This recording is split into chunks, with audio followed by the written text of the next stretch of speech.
مروا أبا بكر فليصلي بالناس أو كما قال عليه الصلاة والسلام. استغفر الله. حضرات کے سامنے قرآن مجید فرقان حمید کی آیات مبارکہ اور حضور علیہ الصلاۃ والسلام کا ایک فرمان پڑھا گیا. یہ آیات، یہ حدیث پاک حضور صلی اللہ علیہ وسلم کے صحابہ کی جماعت میں سے سب سے عظیم صحابی حضرت ابوبکر صدیق رضی اللہ تعالیٰ عنہ، خلیفۃ بلا فصل صدیق اکبر رضی اللہ تعالیٰ عنہ کی شان میں ہے.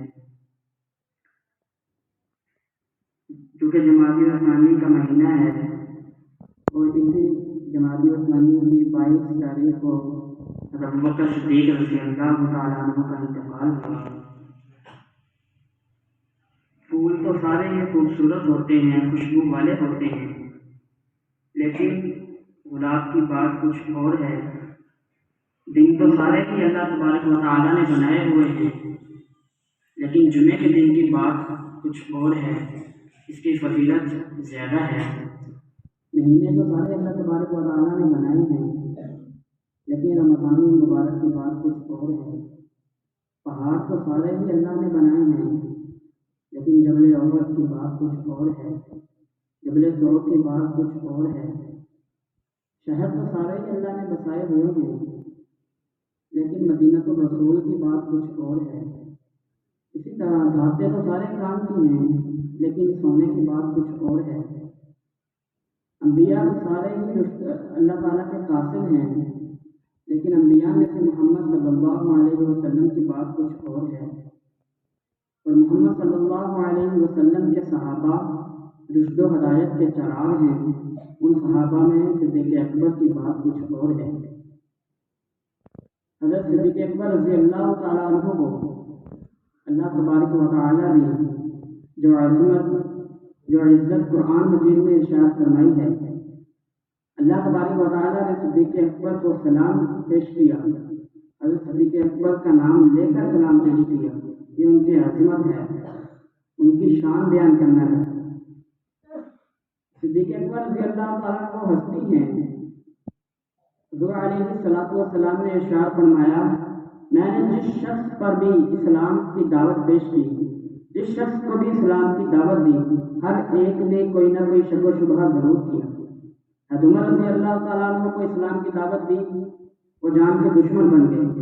علی رضی اللہ تعالیٰ عنہ کو اسلام کی دعوت دی تو انہوں نے کہا میں اپنے والدین سے مشورہ کروں گا پھر اسلام قبول کروں گا.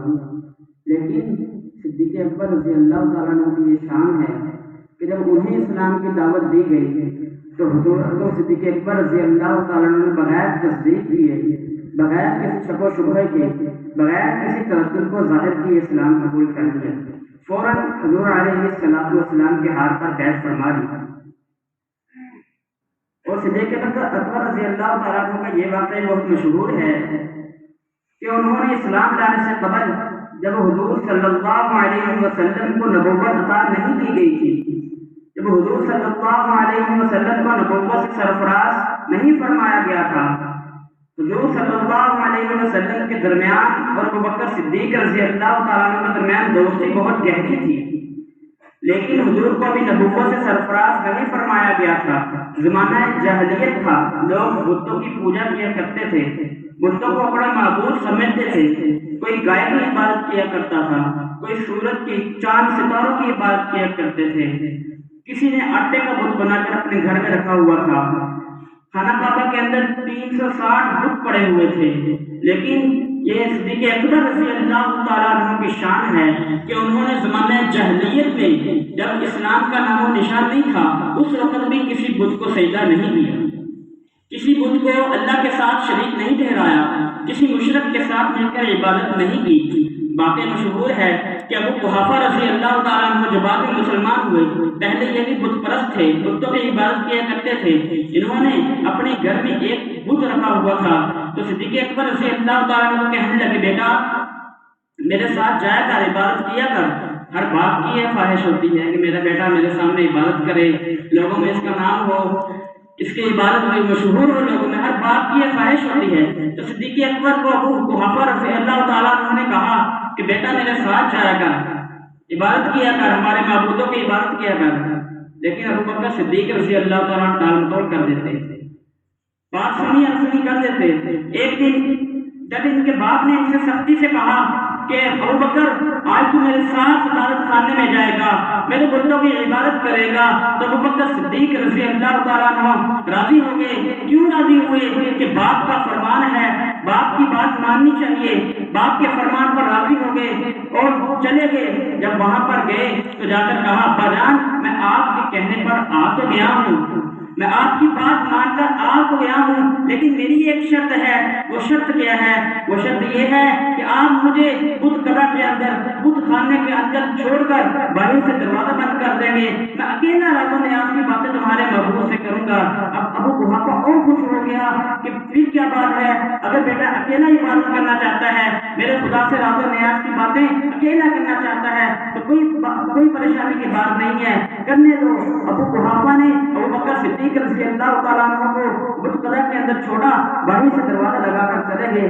ابو بکر صدیق رضی اللہ تعالیٰ عنہ اس بت کے پاس گئے، اس کے پاس جا کر کہا تیری کیا اصلیت ہے، تیری کیا اصلیت ہے، آج تو اپنی زبان سے بول کر بتا تیری کیا اصلیت ہے، لوگ تیری عبادت کیوں کرتے ہیں، لوگوں میں اتنی عقل و شعور ہے ہی نہیں کہ وہ تجھے کیوں خدا سمجھتے ہیں، حالانکہ تجھے اپنے ہاتھوں سے خود بناتے ہیں، پھر تیری عبادت کرتے ہیں۔ جب کوئی جواب نہیں آیا تو ابو بکر صدیق نے کہا کہ تو اس لائق ہے، ان بتوں کو توڑ دیا، ان بتوں کو توڑ دیا اور بت قدہ سے واپس اپنے گھر چلے گئے۔ ابو قحافہ جب بت قدہ میں آئے، بت خانے میں آئے، دیکھا سب کے سب بت بکھرے پڑے ہیں، ٹوٹے پڑے ہیں، غصے میں آپ بگولا ہو گئے۔ گھر جاتے ہیں، ابو بکر کہاں ہے؟ ماں ام رمان کہتی ہیں کیا بات ہے آج اتنے غصے میں ہیں؟ تو ابو قحافہ رضی اللہ تعالیٰ عنہ کہتے ہیں کہ مجھے بتا نہیں میرا بیٹا کہاں ہے، آج میں اسے بہت سخت تکلیف دوں گا، انہوں نے میرے خدا کے ساتھ ایسا کیا ہے، انہوں نے میرے خدا کو روندا ہے، میرے خدا کو توڑا ہے، اس پر پتھر مارے ہیں، ان کو توڑا ہے۔ اب میرے ماں رضی اللہ تعالیٰ عنہ کہنے لگی اتنے غصے نہ ہو، ابو بکر میں بہت ذہنیت ہے، بہت قابلیت ہے، بہت فراست ہے، بہت عظیم بچہ ہے۔ یا ابو بکر صدیق میرے پیٹ میں تھے تو میں ایک مرتبہ مکہ کے پہاڑوں کی طرف گئی تو مجھے غیب سے آواز آئی تیرے پیٹ میں یہ بچہ ہے، اے عورت تیرے پیٹ میں یہ بچہ ہے، یہ جار غار ہوگا، یہ اس نبی کا رفیق ہوگا جو تمام انسانیت کو راہ راست پر لے کر آنے والا ہے، جو اس نبی کا رفیق ہوگا۔ اے ابو قحافہ یہ بہت عظیم بچہ ہے، اس کو ہرگز کچھ نہ کرنا۔ ابو بکر جو بھی کام کرتا ہے اپنی ذہنیت سے، اپنی مضبوط ایمانی سے، اپنی قابلیت سے کرتا ہے۔ ابو بکر صدیق رضی اللہ تعالیٰ سامنے آئے تو ابو قحافہ نے کہا تو نے آج ایسا کیوں کیا، میرے بتوں کے ساتھ ایسا کیوں کیا؟ تو ابو بکر صدیق نے بڑا پیارا جواب دیا، کہا اے میرے ابا جان آپ اسے آٹے سے بناتے ہیں، یا یوں کہا کہ لوگ اسے آٹے سے بناتے ہیں، آٹے کا بت بناتے ہیں، کیا ہوتا ہے دن چلتا ہے آٹے کا بت بنا لیتے ہیں، بت قدہ میں رکھ دیتے ہیں، اپنے گھر میں رکھ لیتے ہیں، شام کے وقت جب سورج ڈھلتا ہے گھر میں کچھ کھانے پینے کا ہوتا نہیں تو اسی آٹے کو دوبارہ پانی ملا کر اس کی روٹی بنا کر کھا جاتے ہیں۔ اگر تم اس کو بت مانتے ہو تو ایک ایسا بت بنا کر رکھو جو بولے بھی، جو اپنی حفاظت خود بھی کرے۔ آج میں ان بتوں کو توڑ کر آیا ہوں، آج میں ان بتوں کو توڑ کر آیا ہوں، ان میں سے کسی نے یہ نہیں کہا کہ ہمیں مت مارو ہم لوگوں کے خدا ہیں۔ تو ابو قحافہ رضی اللہ تعالیٰ لاجواب ہو گئے اور ابو بکر صدیق کی عقل پر ماتم کرنے لگے۔ اور یہ عادت ہوتی ہے کہ جب کسی کو آگے سے کوئی بات نہ آئے خود کی عقل پر ماتم نہیں کرتے، اگلے کی عقل پر ماتم کرتے ہیں۔ کہا ابو بکر تجھ میں اتنی عقلیت نہیں ہے کہ تو ہمارے معبودوں کے ساتھ ایسا کرتی ہے۔ تو صدیق اکبر رضی اللہ تعالیٰ عنہ نے دور جاہلیت میں جس وقت اسلام قبول نہیں کیا تھا اس وقت بھی کسی بت کو، کسی مشرک کے ساتھ مل کر عبادت نہیں کی۔ یہ بھی ان کی عزت اور عظمت کے لیے بہت بڑی بات ہے کہ جب سب لوگ ایک کام میں لگے ہوئے ہیں، اس کو عبادت سمجھ کر کام کر رہے ہیں، تو ابو بکر صدیق رضی اللہ تعالیٰ عنہ ایک واحد شخصیت ہے جنہوں نے یہ کام نہیں کیا۔ اور وہ دور ہی ایسا تھا، ہر طرف جاہلیت تھی، بتوں پر کو سجدے کیے جاتے تھے، ان کا نام لیا، ان کی عبادت کی جاتی تھی، ان کے نام کے چڑھاوے چڑھائے جاتے تھے، لیکن ابو بکر صدیق اس وقت بھی اس بات سے بہت دور رہے۔ تو جب حضور صلی اللہ علیہ وسلم نے ان پر اسلام قبول کیا اور فرمایا کہ ابو بکر مجھے نبوت عطا کی گئی ہے، تو ابو بکر صدیق نے کہا یا رسول اللہ ہاتھ بڑھائیے، میں سب سے پہلے بیعت کرنا چاہتا ہوں۔ صدیق اکبر رضی اللہ تعالیٰ عنہ نے اس وقت اسلام قبول کیا جس وقت اسلام قبول کرنا موت کو دعوت دینا تھا، جس وقت اسلام قبول کرنا جزیرۃ العرب کو اپنا دشمن بنانا تھا، جس وقت اسلام قبول کرنا طوفانوں سے ٹکر لینا تھا، اور اس وقت اسلام قبول کیا جب مسلمانوں کی آواز صرف 3 افراد کی تھی، خود محمد رسول اللہ صلی اللہ علیہ وسلم کی آواز تھی، ابو بکر صدیق رضی اللہ تعالیٰ عنہ کی آواز تھی، اور تیسری آواز ام المؤمنین حضرت خدیجہ الکبریٰ رضی اللہ تعالیٰ عنہ کی تھی۔ تو سب سے پہلے صحابی ہیں، اور اللہ تعالیٰ نے بہت سارا مال و دولت دیا تھا، بڑے سخی تھے، سخاوت بہت کیا کرتے تھے، تو جو غلام تھے مسلمان ہو جاتے تھے اور ان کے جو سردار ہوتے تھے کافر ہوتے تھے تو ان کو خرید کر اللہ کی راہ کے حضور علیہ السلام کے پیش کر دیے گئے، یا رسول اللہ یہ آزاد ہیں۔ بلال حبشی رضی اللہ تعالیٰ عنہ اسلام قبول کر لیا، تو اب امیہ بن خلف کو جب پتہ چلا کہ بلال نے اسلام قبول کر لیا ہے تو عرب کی لازوال گرمی ہے، پتھریلی زمین ہے، ننگا جسم ہے، اس گرم ریت پر لٹا دیا جاتا ہے، گرم پتھروں پر لٹا کر سینے پر بھاری پتھر رکھ کر پاؤں سے پکڑ کر یوں گھسیٹا جاتا ہے، اور بلال حبشی رضی اللہ تعالیٰ عنہ کی زبان سے ایک ہی کلمہ نکلتا ہے، احد احد، کہ اللہ ایک ہے، اللہ ایک ہے۔ تو بلال حبشی رضی اللہ تعالیٰ عنہ جب اس حالت میں دیکھتے ہیں تو ابو بکر صدیق رضی اللہ تعالیٰ عنہ کہتے ہیں بلال صبر کرو، عنقریب وہ وقت آنے والا ہے کہ تم پر بہت مہربانیاں کی جائیں گی، تمہاری آواز کو بہت بلند کیا جائے گا، اور وہ وقت بھی آیا کہ ابو بکر صدیق رضی اللہ تعالیٰ عنہ نے اس بلال رضی اللہ تعالیٰ کو خرید کر آزاد کر دیا، اور حضور علیہ السلام نے ان کو مدینہ کا محسن بنا دیا، مکہ کا محسن بنا دیا۔ تو بلال رضی اللہ تعالیٰ عنہ کو خرید کر آزاد کیا۔ اسی طرح 7 غلاموں کے نام آتے ہیں جن میں عامر بن فہیرہ بھی ہے، ان کو بھی خرید کر آزاد کر دیا۔ تو ابو قحافہ رضی اللہ تعالیٰ عنہ نے کہا، اس وقت اسلام نہیں لائے تھے، کہ بیٹا یہ مال و دولت ان کمزور غلاموں پر خرچ کرتے ہو جو نہ تجھے تیری پشت مضبوط کر سکتے ہیں نہ تجھے دنیا میں فائدہ دیں گے۔ تو ابو بکر صدیق رضی اللہ تعالیٰ نے کہا کہ ابا جان میں غلاموں کو اس لیے خرچ کرتا ہوں یہ مجھے دنیا میں فائدہ دے نہ دے، اللہ کے ہاں میری نیکی تو لکھی جا رہی ہے۔ تو ابو قحافہ نے کہا بیٹا اگر خرچ کرنا ہی ہے تو ان پر خرچ کر جن مالدار ہیں، ان پر خرچ کر جو دنیا دار ہیں، تاکہ تیری دنیا بھی مضبوط ہو سکے، تیری پشت مضبوط ہو سکے، کسی وقت تیرے کام آ سکے۔ تو ابو بکر صدیق رضی اللہ عنہ کہا میں ہرگز ایسا کرنے والا نہیں ہوں۔ تو سب سے پہلے اسلام لائے، اب ہجرت کی رات ہے، حضور علیہ السلام نے آ کر ابو بکر صدیق کا دروازہ کھٹکھٹایا، کہا ابو بکر ہجرت کا حکم ہو چکا ہے، ہمیں چلنا چاہیے۔ ابو بکر صدیق نے کچھ نہیں کہا کہ میں ابھی تیار نہیں ہوں، میرا گھوڑا تیار نہیں ہے، کہا نہیں حضور چلیں چلیں جلدی چلیں، گھر سے نکلتے ہیں رات کے وقت، چلتے ہیں، کبھی آگے ہوتے ہیں کبھی پیچھے ہوتے ہیں، کبھی دائیں ہوتے ہیں کبھی بائیں ہوتے ہیں۔ حضور علیہ السلام نے جب دیکھا کئی بار ایسا ہوا کہ ابو بکر کبھی آگے کبھی پیچھے کبھی دائیں کبھی بائیں، فرمایا ابو بکر کیا ہو گیا، چلنے کا طریقہ بھول گیا ہے، راستے میں کیسے چلا جاتا ہے، ساتھی کے ساتھ کیسے چلا جاتا ہے، بھول گیا ہے۔ فرمایا یا رسول اللہ بھولا نہیں ہوں، بات یہ ہے جب مجھے خطرہ ہوتا ہے دشمن آگے سے آئے گا میں آگے آ جاتا ہوں، جب مجھے خطرہ ہوتا ہے دشمن پیچھے سے وار کرے گا میں پیچھے آ جاتا ہوں، جب مجھے خطرہ ہوتا ہے دشمن دائیں جانب سے وار کرے گا میں دائیں جانب آ جاتا ہوں، اسی طرح جب خطرہ ہوتا ہے بائیں جانب سے میں بائیں جانب ہو جاتا ہوں۔ تو اس وقت بھی حضور علیہ السلام کی جان کی اتنی حفاظت کر رہے ہیں، اور جب پہاڑ پر چڑھنے کا وقت آتا ہے تو حضور علیہ السلام کے پاؤں شل ہو چکے ہیں، چل چل کر پتھریلی زمین پر چل چل کر شل ہو چکے ہیں۔ ابو بکر صدیق بیٹھ جاتے ہیں، یا رسول اللہ صلی اللہ علیہ وسلم میرے کندھوں پر سوار ہو جائیے، پہاڑ پر چڑھنے کا وقت آ گیا ہے، رات بہت مشکل ہے، سفر بہت لمبا ہے، میرے کندھے پر سوار ہو جائیے میں آپ کو اٹھا کر چلتا ہوں۔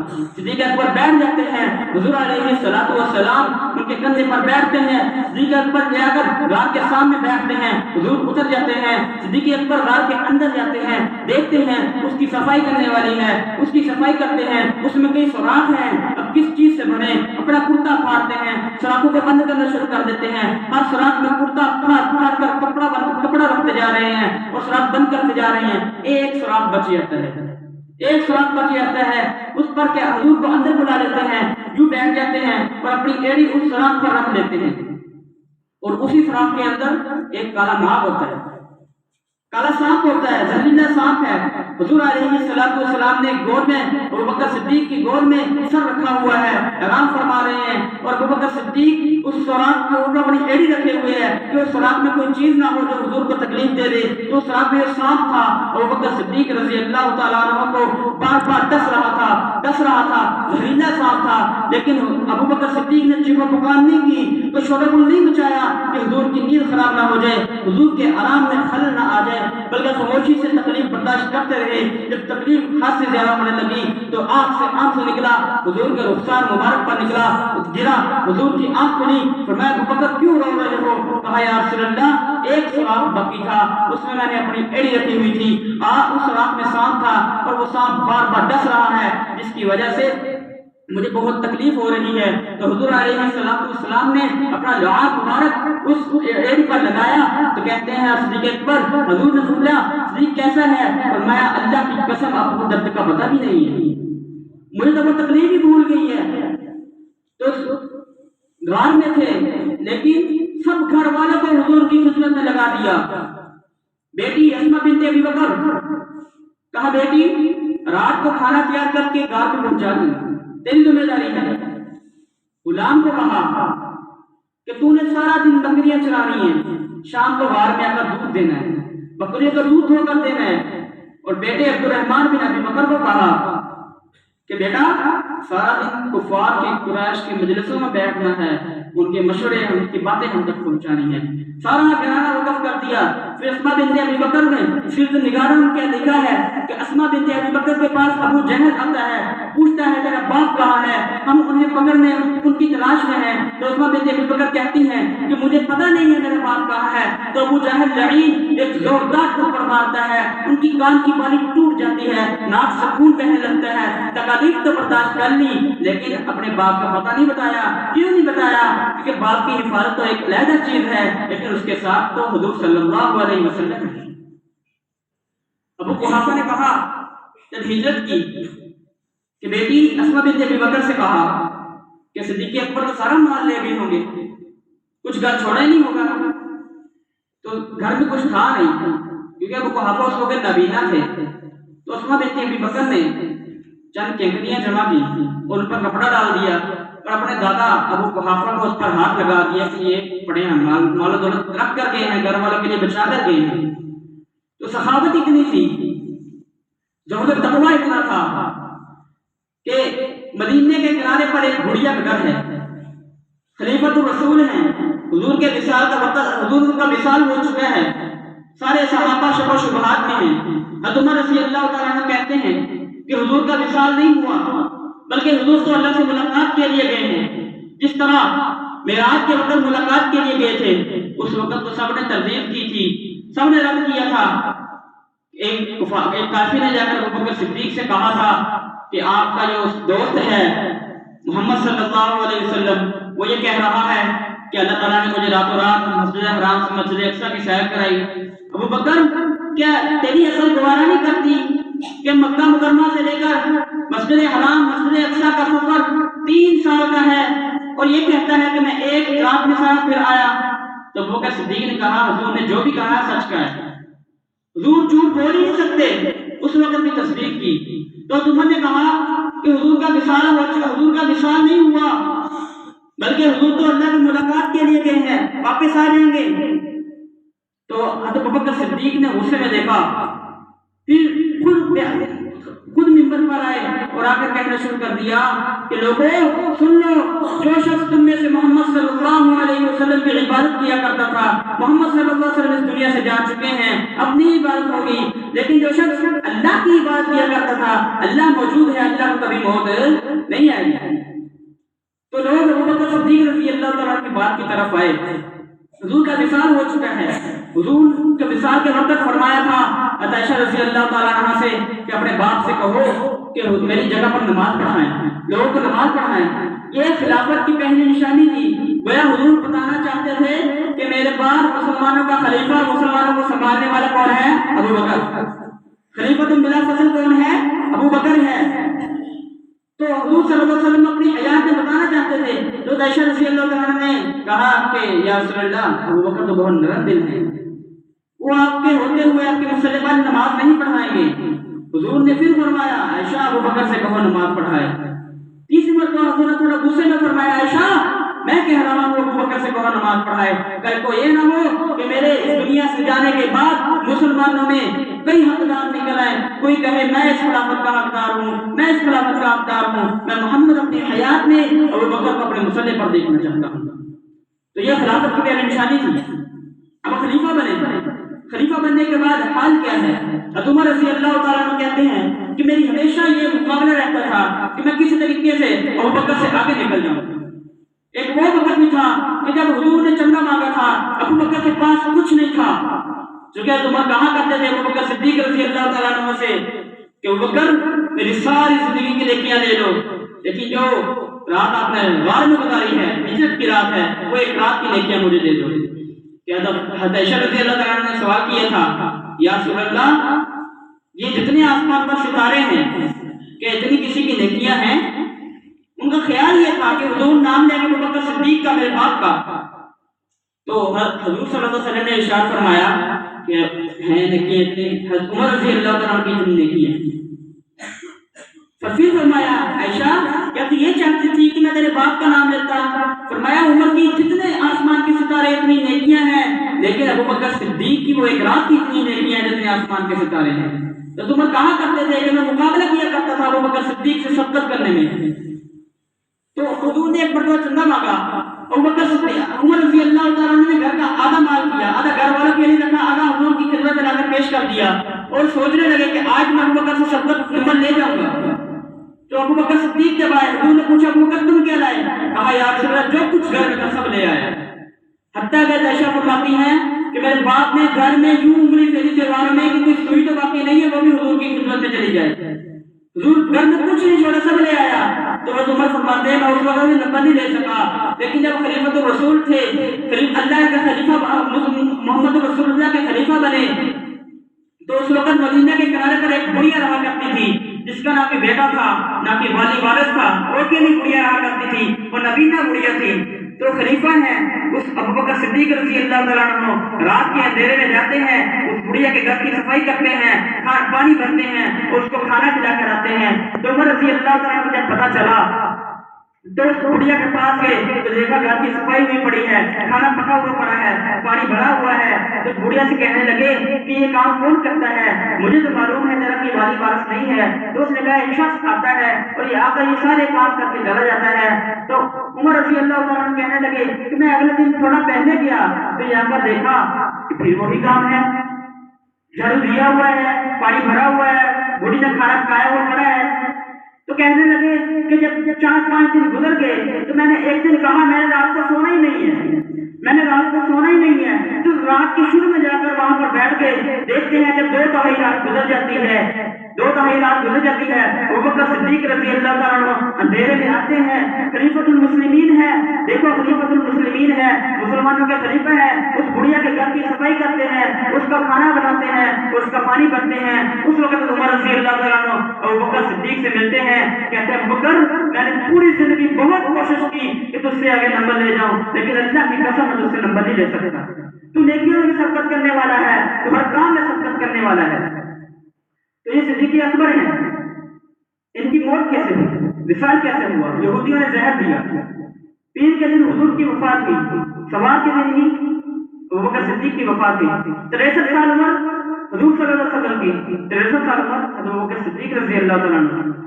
یہ وہ صحابی ہیں جن کی صحابیت بے مثال ہے، جن کی صحابیت لازوال ہے، جن کی صحابیت بے باکمال ہے، اور جن کی دور خلافت فتوحات سے مالا مال ہے۔ اتنی فتوحات کی کہ جب منکرین زکات اور حضور کے وفات منکرین زکات کے خلاف جہاد کیا اور فرمایا اللہ کی قسم اگر کوئی شخص ایک رسی کے برابر بھی اپنے پاس زکات کا مال رکھے گا میں اس کے خلاف جہاد کروں گا، کیونکہ حضور نے فرمایا تھا کہ جہاد اسلام کا خیمہ اس کا ایک پایا ہے۔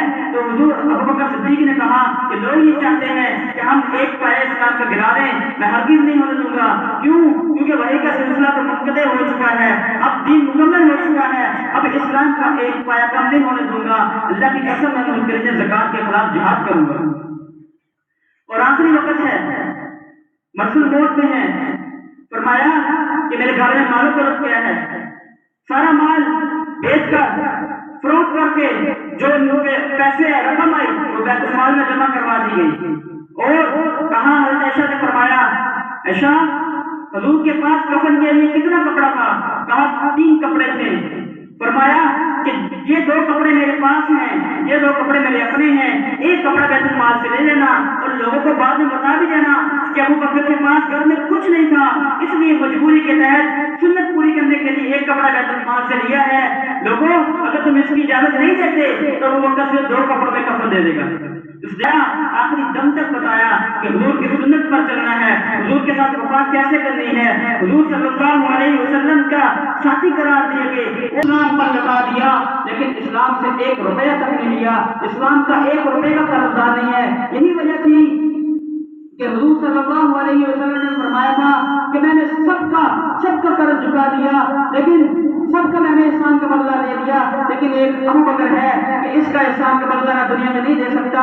کل قیامت کا دن ہوگا، میدان محشر سجا ہوگا، اللہ تعالیٰ فرمائیں گے یا محمد سر اٹھائیے، اے محمد سر اٹھائیے، مانگیے کیا مانگتے ہیں؟ تو میں اس وقت کہوں گا اللہ تعالیٰ حساب کتاب شروع کیجیے، تو اللہ فرمائیں گے اے محمد کوئی ایک بندہ پیش کیجیے، ایک آدمی پیش کیجیے جس سے حساب کتاب شروع کیا جائے۔ تو میں ابو بکر کو آگے کروں گا، اللہ میں نے سب کے احسان کا بدلہ دے دیا، لیکن ابو بکر کے احسان کا بدلہ میں دنیا میں نہیں چکا سکا، اس کے احسان کا بدلہ کیوں دے دے؟ تو یہ حضور علیہ السلام کے ساتھی جنہوں نے بلا شک و شبہات سے بغیر کسی شفقت ربی کے اسلام قبول کیا، کسی سے مشورہ نہیں کیا، کسی سے نہیں مدد مانگی، تو اللہ تبارک و تعالیٰ نے پھر ان کو ایسا چمکایا۔ اور یہ 22 ربیع الثانی جو اتوار والا دن ہے، اس وقت ان کا یوم وصال ہے۔ تو اللہ تبارک و تعالیٰ سے دعا ہے اللہ تعالیٰ ہمیں حضرت ابوبکر صدیق کی سیرت پر چلنے کی توفیق عطا فرمائے، ان جیسی صداقت، ان جیسی سخاوت عطا فرمائے۔ ہمارے